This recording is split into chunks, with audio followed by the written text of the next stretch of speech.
I'm glad you're here with me because this is one of the ones we all want to know about, right? Because we've all harboured fantasies of being millionaires and thinking what we'd do if we had access to the dollary-doos. Well, this panel is all about finance and nature. So to show us the money, here they come, the troops.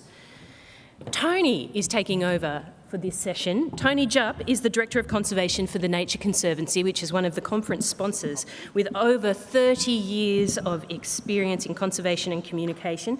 He actually started in zoology and he just let slip that he's even kept stud books for black cockatoos. Anyway, back to the finance. Over to you, Tony. Thank you, Anne. And I'm filling in this morning for Alison Rowe, who's the Managing Director for the Nature Conservancy in Australia. Alison's here. You might have spoken to her yesterday, but she's really unwell and sends her apologies. So you'll excuse me referring to Alison's notes a lot because only had a couple of hours' notice, but that'll be fine. I am many of you will know fondly James Fitzsimons, who works for the Nature Conservancy. He was our Director of Conservation for 15 years. He's just taken a new role for our global organisation, and I, in some way, his replacement, though we've had a little restructure since then too. So, Director of Conservation now. I'm based in Boorloo, or Perth, on the west coast, obviously, lands of the Whadjuk people of the Noongar Nation. And we will get into it today, conservation finance is not my expertise. I'm actually a zoologist by training, but the new conservation finance team we have at TNC Australia sits within the conservation team now and is very relevant to everything we have to do because we've got to find ways to fund it. So I'm going to just read for some notes for a moment. For a long time, and I'll get the panel to introduce themselves as we go through. For a long time, nature has been considered off the balance sheet like an externality, but nature is something we use every day but rarely pay for it. Yet, of course, we do pay for it. Nature loss is a planetary emergency and must be urgently addressed if we are to prevent the sharp decline of Australia's socio and economic well-being. We hear a lot of talk about the nature economy, whether that be the policy to create the market mechanisms such as the Nature Repair Bill that many of us have heard a lot about over the last couple of days, impact investing, ecosystem services, natural capital, nature bonds, nature debt swaps, nature-based solutions, and of course that other long acronym TFND, which I'm not going to try to remember, reporting frameworks, which is released in September this year. As I said, there's lots of talk of just as many acronyms, so we're going to try and keep our language simple and not use acronyms today.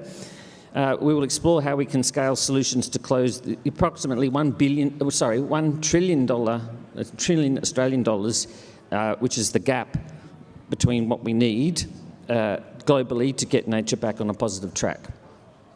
To close this ginormous financial gap, we're going to need a blend of nature financing solutions and more private finance and philanthropy, and will be playing a critical role in conservation areas into the future.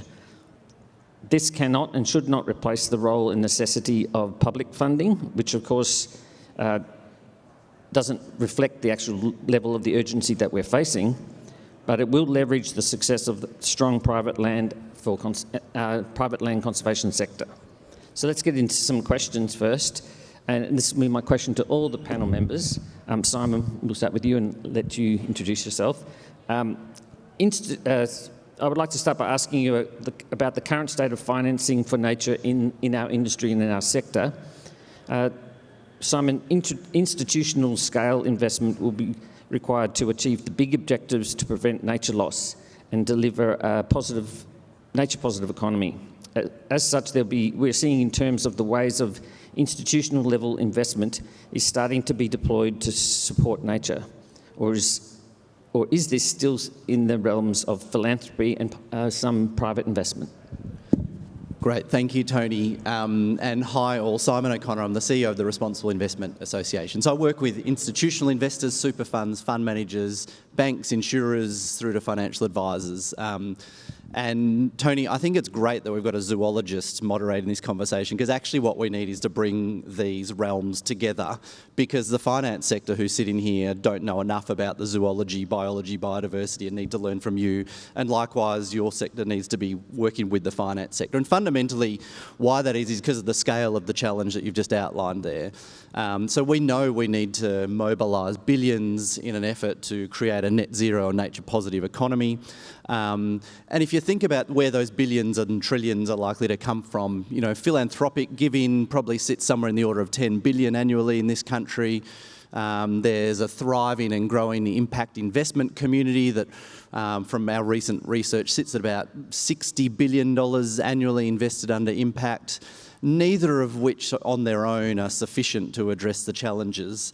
And then you've got an institutional investment pool of capital that sits there somewhere in the order of $3.5 trillion that's been invested and directed every day in ways that can support positive nature outcomes, or indeed be running entirely counter to the objectives of all of us in this room. And so we really do need the engagement of that sector. And I guess what I don't want to say here today is that there's, you know, a knight in shining armour coming over the horizon with trillions of dollars to support the worthy causes that we have in this room, because I think there's a much more complex and challenging pathway here, but it is something we do need to engage, and there are reasons to be quite hopeful that we have got a new ally in the financial services sector that has awakened to this issue and is moving up a learning curve to understand how nature interacts with the economy, with portfolios, with lending decisions.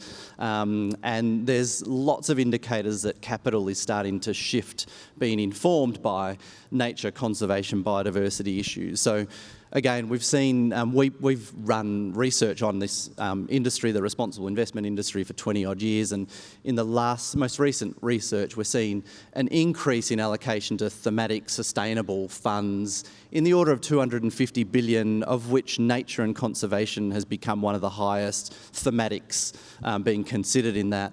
We've seen within impact investing that we talked about, that 60 billion, nature, conservation, biodiversity protection is the highest thematic being targeted in that area. But more than that, I think we're seeing an incorporation of issues of nature, conservation, biodiversity across full portfolios, from a where does the risk lie in a portfolio that actually my future investment returns are being undermined by an erosion of a natural capital base. And that sort of understanding of what you said, I guess, bringing nature back on the balance sheet. And there is a trajectory underway globally right now that is moving such that, and following the path set by consideration of carbon and carbon emissions, and there's other externalities that will, in the coming years, very rapidly, I believe, bring nature onto the balance sheet in many ways and start leading to a finance sector that is disclosing nature-related risks, targeting nature-related opportunities, interrogating companies for the footprint or impacts they're having, and leading to consistent disclosures and eventually a pricing of nature as well. And I think that's fundamentally going to shift the way the institutional investment capital is being directed. And so there is a real opportunity, I think, and why I kind of really welcome the chance to be, you know, sort of the finance sector in this room, because these conversations are integral to making sure there is credibility in where that goes, and that you guys need to direct us to make sure it's going in a direction that is helpful and serving the purposes of the science that you've worked on, that this room has worked on for decades, that we need to rapidly as finance get up to speed on as well. So. Great, thank you, Simon. Jess, asking you now, you work for the Australian Environmental Grantmakers Network, of course. What's happening in the philanthropy sector, particularly with, I come from the Nature Conservancy, we're obviously established 70 years ago by, in America, and in America the philanthropic culture is much different and stronger than in Australia. So can you tell us a bit more about that, and how how philanthropy is financing nature, and what your role as the Australian Environmental Grantmakers Network, to not use the acronym, can do? I think everybody's probably okay if we use the acronym AGEN and save everybody from the full thing every time. So I'm the Advocacy Manager. Margie Jenkin is our Nature Program Manager, and she wasn't able to come today, so she sends her love to everyone. I guess philanthropy has very much had a traditional role in terms of land acquisitions, bequests, even stretching to like buying water allocations and regeneration. And that's certainly still a nature funding task that environmental philanthropy plays very strongly in Australia. I will say that, as you say, we don't have as strong a culture of environmental philanthropy as there are in other countries. We're a pretty small slice of the finance pie. About $130 million was given by AGEN members last year. It's about between 2 and 5% of the overall philanthropic giving in Australia goes to environment and climate. But one thing I did want to just touch on briefly was that amongst the environmental philanthropy community, there's an incredible willingness to take on a much broader approach to financing nature. So I think there has been that traditional kind of land acquisition and regen. But there's definitely a role for philanthropy in, I guess, de-risking some of the new emerging technologies. An example of the Ocean Impact Organisation does a lot of work around kind of innovative startups, making sure that they're kind of giving them opportunities, mentoring, supporting, and just allowing a seeding ground for things that might not otherwise have been able to secure finance because it was kind of an emergent technology. But I think importantly, one of the things that philanthropy is doing is identifying the need for kind of advocacy and community building around some of this stuff. If we are going to have nature markets, we need to have a robust legal framework around them. We need to have communities that kind of understand the need for these things and can create the kind of pressure on government to do the right things. We need the market itself to be robust and for there to be monitoring and research and evidence-based decision-making that goes into that. So I think philanthropy is playing a significant role in building up the capacities of civil society to be able to play that role in holding the government and the market's feet to the fire and making sure that it is in fact delivering nature-positive outcomes. Thanks, Jess. And Dan, you come from ANZ Bank. So what sort of conversations are you having with your customers about nature and the financing tools that might be available to them? Thanks. Yeah, so my name's Dan Oda. I'm with ANZ, part of a relatively new team in the business, which is environmental markets. So our role is to support customers entering both carbon and emerging nature and biodiversity markets. And this is our largest institutional customers, so our largest customers of the bank. It's across the way we think about it, the supply and demand side of the market. So it's supporting customers seeking to invest directly into carbon and nature-based projects, but also accessing the market on a secondary basis to meet their strategic sustainability objectives. Just to set the scene, it's probably fair to say that the level of sophistication in our customer base differs quite a lot. It's not something that you would necessarily think about unless you engage with this customer base directly, but some of our customers have well-developed ESG teams, sustainability teams. Others don't have the capability to invest in that type of capability in-house, so they are dependent on external tools, the knowledge of people in rooms like this, structure, policy, and other ways to become comfortable in how they think about nature and climate. What's interesting about environmental markets from our perspective is it's relevant to more or less every customer in every sector, in every geography in which we operate. We're the largest institutional bank internationally out of the Australian banks, so that gives us a much sort of broader mandate and landscape, I suppose, of customers to talk to. I just wanted to quickly give some background on ANZ's work on climate because it gives a bit of foundation as to the conversations we're having on nature today. So very quickly, in 2015, we issued our first green bond and we committed to funding and facilitating at least $10 billion into low-carbon solutions over the next 5 years. In 2017, we were the first Australian bank to align our reporting to TCFD and increase that 10 billion target to 15. In 2018, we set out to engage with 100 of our largest emitting customers and work with them to strengthen their transition plans. We now rate their maturity on climate risk publicly on a scale of A to D. In 2019, we committed to funding and facilitating at least $50 billion towards sustainable solutions, having exceeded the $15 billion target. And in 2022, we'd reached about $40 billion of that target, and so we announced a new $100 billion sustainable solutions target by 2030. So you can see the evolution there and the size and scale of the way the bank thinks about how it wants to deploy capital towards these types of solutions with customers. And last year as well, we started reporting on biodiversity as an emerging risk in our annual reporting and joined the TNFD forum to support its work. So that history is important from our perspective because it allows us to talk to customers in a way that's open, engaged.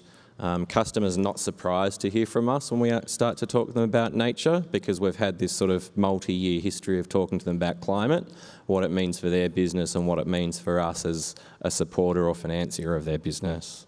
And so that's a really positive start for us. The numbers don't sound quite as substantial as the ones you mentioned, Simon, but they are big numbers. And part of the challenge for us, which I think we'll talk about in this conversation, is how to allow that sort of capital and that desire by the bank to deploy capital, not just to our largest customers, but a much larger base of project developers, conservancy groups, and other people that want to try and develop nature-based solutions. Sure, thanks, Dan. Benson, coming to you now. Historically, access to capital has been a significant barrier for Indigenous people's economic self-determination and ability to grow sustainable enterprises. Can you expand for us on some of the challenges that you've seen that impact financing across community projects and where you see some of these opportunities for change in the sector? No, thanks very much, Tony, and g'day everyone. My name is Benson, so I am the managing partner at First Australians Capital. I recently returned back from Texas as the Australian Consul General and Senior Trade and Investment Commissioner, and it was quite interesting to be in Texas during the conversations around getting to net zero and energy transition, particularly in a state like Texas that is very much market driven, and what I have witnessed and seen quite different from the Texas experience to here is that we are seeing a lot more leadership here, and not necessarily waiting for the market to react, but actually leading the market, and you know, staking a flag and saying this is where we're going. What I did witness in Texas is no shortage of money that's available, but really a shortage of that leadership and vision of how we need to be, you know, thinking about the pathway to net zero and transitioning from fossil fuels to new forms of energy. So working here at First Australians Capital, our focus is really about supporting Indigenous businesses to be able to drive their economic aspirations. So connecting them to access to capital, and at the end of this month we'll be launching our Indigenous-led investment fund, our Catalytic Impact Fund. But really for the last 4 years we've been driving our Concept Fund, which has really been a debt equity model to really test this model to understand what were some of the needs within Indigenous businesses and enterprises around building capacity and capability, really learning or developing that understanding of what it really means as a business to become sustainable and thinking about the longer term. The one bit that we really didn't need to educate, for lack of a better term, was around that belief that that we as Indigenous people are connected to communities, connected to the world around us, and that holistic view of if we're actors in an economy, then we have a sense of responsibility to give back and to think about not just our generation, but also 7 generations to come. And so, you know, one of our missions in the next 10 years is to leverage $1 billion of finance into Indigenous businesses to scale their impact. One of those areas of impact is absolutely around land ownership, land tenure, but then also being able to activate assets, activate land assets, not only from a sustainable standpoint, but from an economic development standpoint, that communities are determining the future that they want to hold for their community. I think the greatest challenge that we have in regards to that mission of leveraging that $1 billion of finance into Indigenous businesses is being a standalone leader in regards to we need to shift the way that we're fundamentally engaging and working with Indigenous communities. You know, I'm a very strong believer in the role of philanthropy, but shifting the role of philanthropy from viewing Indigenous people's communities as charities and recipients of support to actually drivers of change and empowering and enabling communities to set forward what their forward agenda looks like. The other element, when you are speaking with major financiers and banks, is also looking at the risk profiles and the historic view of risk and return, but also the requirement to factor in what is the growth of the Indigenous sector more broadly, but then also factoring impact as well. So it's the risk return impact view when we're thinking about how do we best support and bring the right capital at the right time to Indigenous businesses to scale. And while this isn't directly related to, specifically on conservation, as I go back to what I mentioned earlier in regards to Indigenous communities giving back and wanting to invest back into communities, it needs to be done in partnership and very much around that sustainable lens of not just the world that we live in, but then also the world that our young people are going to inherit as well. Great, thanks, Benson. Thank you, Benson. You mentioned there the different Indigenous enterprises that come to you. I assume they're from across a broad spectrum, but do they include those working in conservation and environmental issues, or is it? Yeah, so absolutely. So we are looking at the various projects that are taking place. So solar farms, the land management, as well as feral animals and regeneration as well. So an area that we are quite interested in is regenerative farming. And my time in the US, working with the Iowas tribe of Kansas and Nebraska, just a really brief story. They were forcibly removed off their lands back in 1902, given some of the worst lands that you can imagine. About two years ago, they actually became one of the highest rated organic farmers. They're a farming tribe. And they were able to use the traditional methods of farming with modern day technology and to be able to transform their land. And was recently up there before returning to Australia doing a groundbreaking on their foreign trade zone. So looking to take what they're growing to a global market. These are the kinds of examples and opportunities that we see here in Australia, particularly around the native foods and botanicals areas. And where we look to really partner with Indigenous businesses and communities is where Indigenous knowledge and IP really sets them apart within the market to be able to bring culture into global exports. Terrific, thank you very much. Each of us mentioned some of our stakeholders, and we're going to talk more about stakeholders now and what they need or want from us to scale up. Jess, what are philanthropists best placed to do, and what are they looking for, do you think? Well, I mean, within the membership of AGEN, there's a huge diversity in terms of what people's preferred approaches are and their kind of risk appetite. But I think, on the whole, philanthropy tends to be a bit more agile and can respond quite quickly. I think it's getting better at being strategic. And to Benson's point, I think particularly within the AGEN membership, there's an increasing recognition that you need community buy-in, certainly First Nations buy-in for management of First Nations land, which is all of the land. And in regional communities where we're talking about just transitions, unless you're actually involving the community in identifying what they actually need, then it's not going to be as effective as you would like. So I guess what our funders are looking for is they want to invest in something that's going to be effective, and effectiveness is measured in terms of environmental outcomes, but also in the kind of social equity and the community buy-in. So in terms of AGEN's kind of fostering of that, we've got a climate lens publication, and we are developing, and will be released in a couple of weeks, a nature funding framework, which is really a tool to make sure that funders kind of have a bit of a basis for what they're looking for in terms of what is going to be the most effective response, where the gaps are, and where philanthropic contributions can in fact then leverage government support, industry support and community support. Great, thank you. And I see some questions coming in, which is good on the Q&A function, and we do want to leave some time at the end for audience questions. But Dan, what do you see as the key challenges or opportunities to scale volume and the speed of investment and financing for nature? Any new products you can tell us? Yeah, certainly new products. Look, for us, it's, I guess, an entire toolkit. So I guess we're solutions oriented. It's not just about lending. It's about coming up with different solutions that fit in for the different circumstances. So one of the things I did want to talk briefly about that we are doing is, I guess what we call internally is incubation. So we try and work with some of our largest customers to understand what's important to them from a values and nature impact perspective and climate.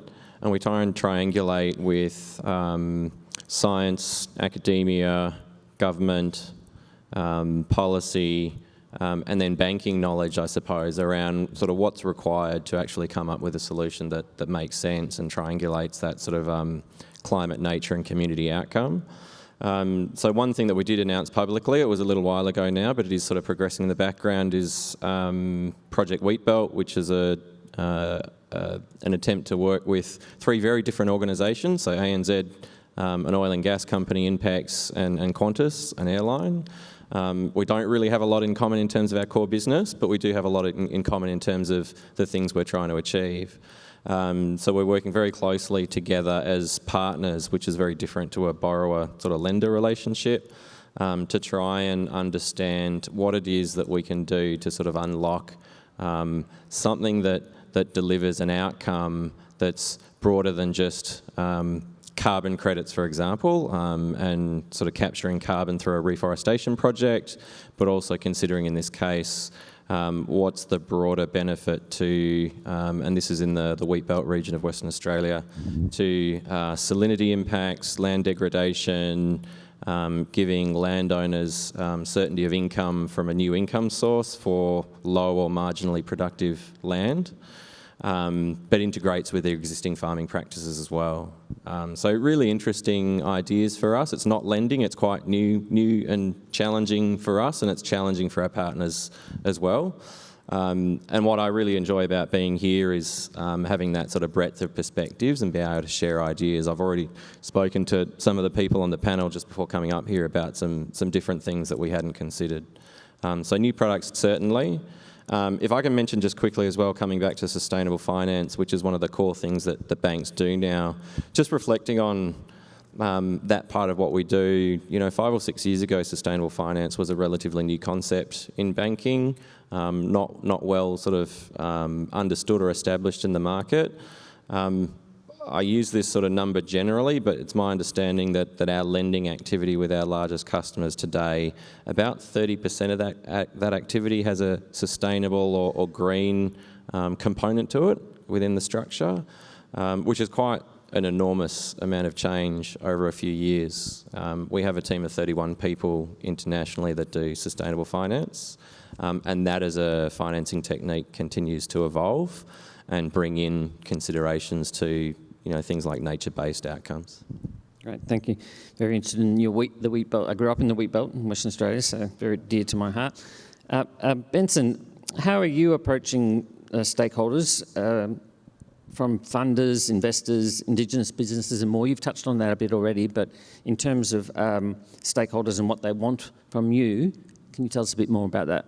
Yeah, absolutely. I'm a really strong believer in challenges, and I really like the idea of being able to articulate a very strong, challenge statement, and then bringing the right partners together to be able to solve that. So when we talk about leveraging $1 billion in finance, when we talk about scaling Indigenous businesses to have the impacts that they want to drive themselves in a self-determining manner, then it really, through the process of understanding that and unpacking what that challenge is or the question or what are those barriers, actually the right partners are identified. And so what I have seen historically has been collaboration for the sake of collaboration. And it means that there's a lot of wheels spinning but not a lot of motion.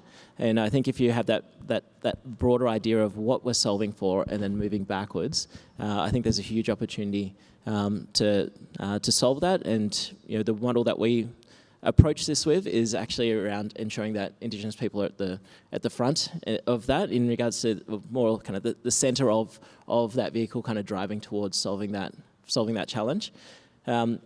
I touched on it before in regards to the interplay between philanthropy and then investors in regards to risk profiles, but then also being there for the right reason. I mentioned this idea of right capital, and this comes to that idea of what's the bigger challenge that we're trying to solve here? And we know that finance and in our case, debt is not necessarily the right vehicle or facility that is most appropriate for an Indigenous business to take on to move forward. So working with Indigenous businesses and partners to understand, well, what is the right mechanism that is actually there, and really bring the right partners to the table in the sense of patient capital, being there for the longer term, but then also there for the right reasons is really critical. So for me, it's around really articulating the challenge, working backwards, identifying the right partners, but then also really setting out not necessarily the challenge, but setting out what that roadmap is to be able to solve that challenge, or at least get closer to solving that challenge. Yeah, great. Thanks, Benson. And Simon, finally to you on this same question. The numbers we're talking about here are really big all the time. So what is needed really to attract that large scale of capital, private capital into nature markets that we're going to need to reverse the crisis?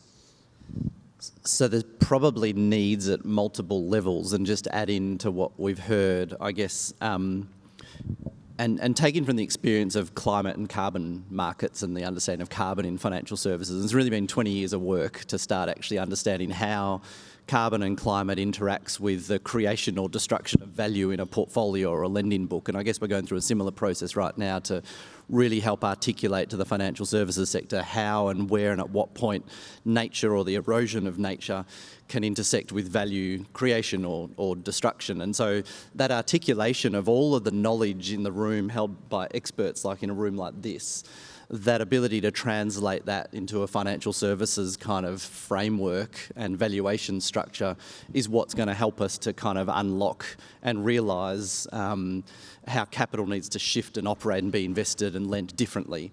And so I guess that process is underway, and there's a lot of momentum in that area, and it's why you'll hear a lot of the finance sector talking a lot about the TNFD, the Task Force on Nature-Related Financial Disclosures, and the importance of these frameworks and methodologies for doing that, taking the knowledge that's held here and then applying it to a portfolio perspective and understanding how that translates into value. So I think that's a critical one, because what we're seeing is this huge acceleration of appetite and interest from financial services.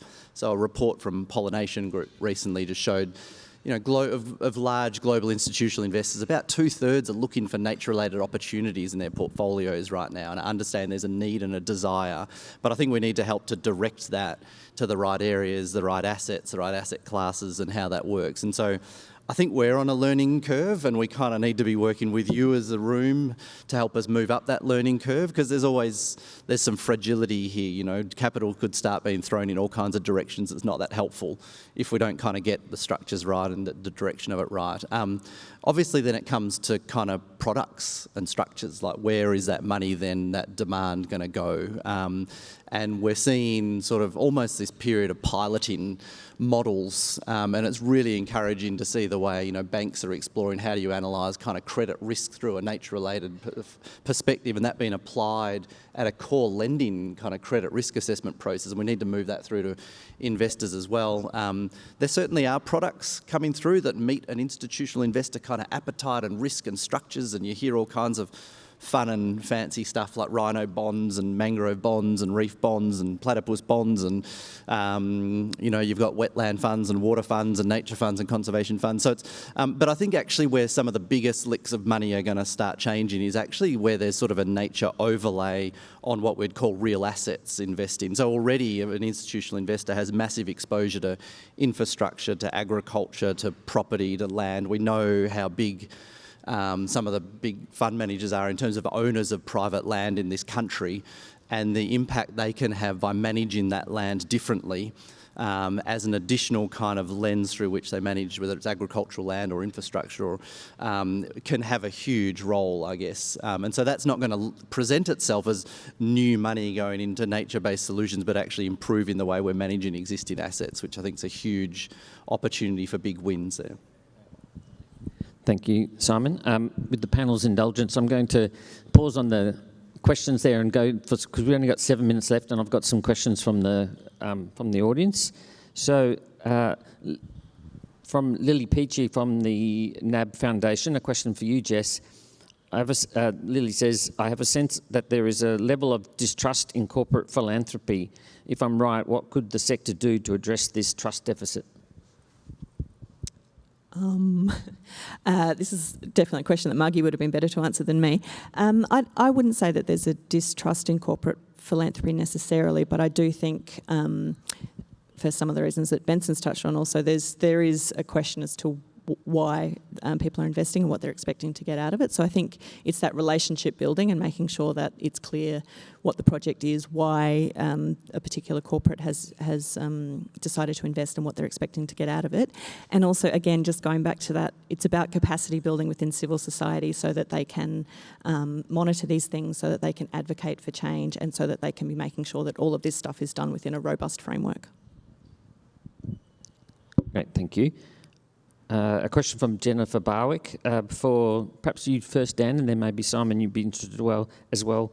The Australian government has said it will launch its first green sovereign bond with its framework due next year. What sort of nature outcomes should we hope to see from this kind of a bond? Gosh, I think that's moving out of my area of expertise, green sovereign bonds. Look, the amazing thing about what we broadly call labelled financing is that it is a flexible product. It's a flexible structuring approach. So there's a lot of best practice out there, I suppose, around what the right criteria are for issuing different green and sustainable products. So if I can just talk about, sorry, it's a slightly different answer to the question, if that's okay. I'm not familiar or probably can't speak with expertise on that particular bond. So sustainable finance, just in case people aren't aware, kind of broadly can be divided into two sort of categories. There's a use of proceeds structure, which means that the proceeds of that facility go towards a specific development, investment that is green or sustainable and meets certain criteria. The second type is where you link the pricing or the cost of capital of that lending facility to sustainability outcomes. And so that can be a much more flexible technique as well to drive ambitious outcomes that are beyond what a business would normally undertake. What's really exciting about those products is that it does require a certain amount of sophistication, expertise to use them, but they can continue to evolve with best practice over time. So, one of the elements I would say in answer to that question is making sure it is sort of best practice, market leading, sort of builds on what has come before, I think is one of the key things that I'd be looking for. Thanks, Dan. And maybe super briefly, I think the quality of the issuer in any bond issuance is increasingly under scrutiny. And so the Australian government, as an issuer of a green bond, a climate bond, they will be scrutinised on the quality of their policies to protect and preserve nature, the 2030 commitments, likewise climate commitments. And there's a reason Australia hasn't entered the climate bonds domain to date. It's because we haven't had good enough climate policy to issue climate bonds, and the integrity of the issuer would have been questioned by European investors in Australian sovereign bonds. And so the same scrutiny will come on the nature policies, environmental policies, because fundamentally we're an economy that's highly dependent and tied to the natural capital base of this nation. So it will be something the government needs to be considering, and we'll be hearing more about that imminently from the government, which is exciting. Yes, indeed. A question for any of the panel who'd like to take it up. In practical terms, how would the nature sector, like what was represented before us today, how would we tell the finance sector what we want to invest in? Oh, sorry, what you should invest in the finance sector? It's so integral right now that we're talking. Like, that's what I'd really say, because there's a whole sector that needs to learn from people in this room, and so we're trying to help convene some of that. It's great that Jodie and Elka and we're engaging across sectors right now, but there's this steep learning curve, and the risk right now is that the finance sector runs ahead with this great demand but doesn't really know where to direct it very effectively. And so so I think the engagement between groups is critical, and it's really positive to see, even in the last year, just that strengthening of relationships and more forums to actually have those communications to draw on the breadth and depth of science from groups like yours in the room. And I think you need to keep engaging strongly with the finance sector, who could become a very strong ally and very well aligned, but also there's a risk, if the communication doesn't progress, of things going in different directions. Dan. I'm happy to quickly add to it. I mean, ANZ has 40,000 employees, and educating an entire institution takes time, and it's complex. Sustainability already touches a lot of our organisation, but it needs to be broader. So we do a lot of internal learning and development. Something that we're very keen to engage more on is having that outside expertise come in and educate us. So to your point, Simon, we've had some of that and we need to keep doing it. Nature isn't necessarily intuitive to a lot of bank employees. It's not how we naturally think about things. But there's no reason why it can't be, and I think the desire is there within the institutional mindset. So for us, that's a big piece of it as well. For us, also sort of coming up with the right collaboration and structures, and I gave an example earlier, for us is a big piece. We are dependent on that solution or ideation part of creating solutions by talking broadly with a wide variety of different market participants. For us, we do certain things really well. We understand risk, we can assess credit, we can structure transactions, we can deploy capital at low cost and at scale.